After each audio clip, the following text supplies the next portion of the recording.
CCN news एक पाऊल महाराष्ट्रासाठी।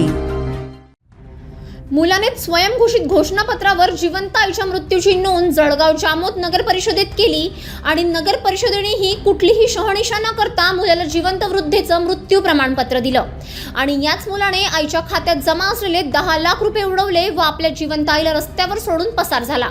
ही धक्कादायक घटना घडली आहे जळगाव जामोद शहरात।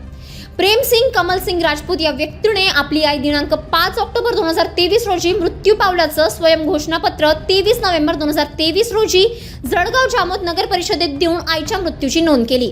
जळगाव जामोद नगर परिषदेतील कर्मचाऱ्यांनी कुठलीही शहानिशा न करता जिवंत वृद्धेच्या मृत्यूची नोंद करून तसं प्रमाणपत्रही या मुलाला देऊन टाकलं। प्रेम सिंग राजपूत याने आपल्या आईच्या मृत्यूच्या प्रमाणपत्राच्या आधारे आईच्या खात्यात ठेव म्हणून जमा असलेले 10 लाख रुपये बँकेतून काढून पसार झाला।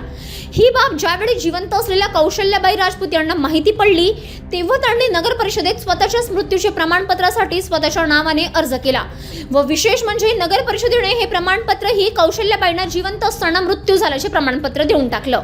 75 वर्ष कौशल्याबाई यांनी बँकेत चौकशी केली असता बँकेतील 10 लाख रुपये ही त्यांचा मुलगा प्रेम सिंग याने काढून पसार झाल्याची माहिती मिळाली। त्यावेळेस कौशल्याबाईंच्या पायाखालची जमीन सरकली। कौशल्याबाई या आता एकट्याच एकाकी जीवन जगत असून मी जिवंत आहे असं त्यांना आपल्या मृत्यूचे प्रमाणपत्र घेऊन पोलीस स्टेशनच्या चक्रा माराव्या लागत आहेत। 2 महिन्यांपूर्वी तक्रार देऊनही अद्याप पोलिसांनी कुठलीही कारवाई न केल्याचा आरोप कौशल्याबाईंनी केला आहे। विशेष म्हणजे स्वतःच्या मृत्यूचे प्रमाणपत्र जळगाव जामोद नगर परिषदेकडे जिवंतपणे मागण्याची वेळ कौशल्याबाईवर आली व नगर परिषदेची ही भोंगड कारभार नगर परिषदेने जिवंतपणे कौशल्याबाईंना त्यांचे मृत्यू प्रमाणपत्र हातात दिलं। या संपूर्ण प्रकरणामुळे आता स्वतःचंच घर विकून बँकेत 10 लाख रुपये ठेवलेल्या कौशल्याबाई यांना एकाकी जीवन जगत असून त्यांना कुणाचाही सहारा उरलेला नाही। मात्र या सगळ्या प्रकरणामुळे नगर परिषदेचा भोंगळ कारभार चव्हाट्यावर आला आहे। माझं नाव कौशल्याबाई कमल सिंग राजपूत। माझ्या मुलांनी माझा मकान होता, माझ्या मकान विकून मी FD केलेली होती बँकेत। माझ्या मुलांनी खोटं मृत्यूपत्र दाखल करून माझ्या नावाची FD मोडली आणि मी पोलीस तक्रारमध्ये जाऊन राहिली। 2 महिने झाले माझी तक्रार कोणी घेऊन नाही राहिला आणि मला जीवन जगायचा सहारा काहीच नाही।